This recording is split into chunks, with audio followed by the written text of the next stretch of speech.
These are both so-called angel wing begonias. Both are flowering right now. One flowering pretty well, but it's looking leggy and sparse, and one just beginning to flower but not very well and looking lush and not leggy at all. These two factors are linked and are the cause of many angel wing begonias not flowering. So today I'm going to explain why. Let's get started. And we are in. Okay, so first of all, let's deal with the groups. So angel wing begonias bear a striking resemblance to cane varieties, and that's because they are cane type begonias. So you can treat them exactly the same. They just earned this nickname of angel wing begonias because of their leaf shape characteristic. So let's get on to the two factors at hand, legginess and blooming. So what's legginess caused by? Well, it's caused by stretching for the light. It's as simple as that.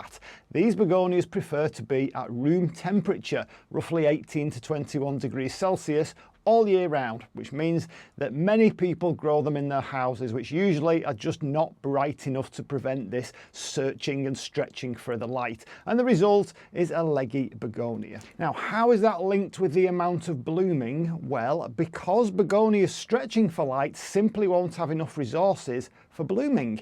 All other growth factors being equal, which I'll cover in a minute, light is the #1 driver of flowering. More light equals better blooming. Okay, how come mine here is not only stretching for the light, but it's blooming as well? Well, I'll come to that in a second. This one is particularly bushy. Why is it bushy? Well, because of something I did with it in spring, which I'll cover in the next video.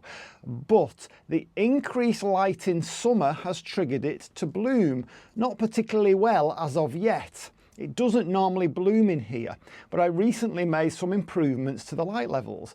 So Begonia down home, which is the other leggier one, is blooming better now because it's now more directly underneath a grow light. It's leggy and bare lower down because prior to that it was in a darker spot.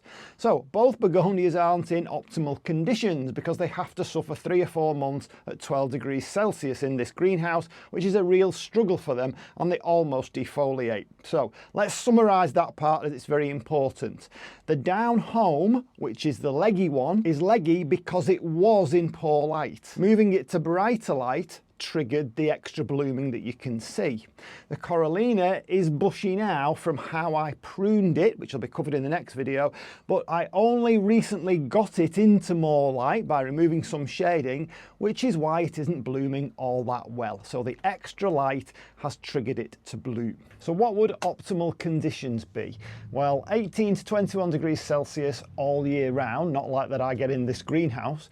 And I grow them in a well-drained but somewhat moisture retentive media. So I use multi-purpose compost with roughly 50% added perlite.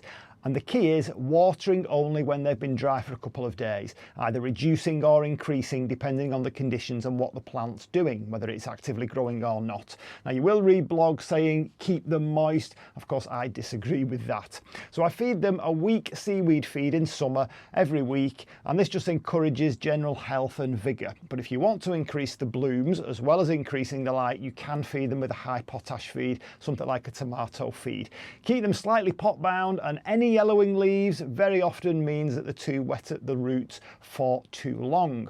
But of course, even lower light levels can trigger those yellowing leaves.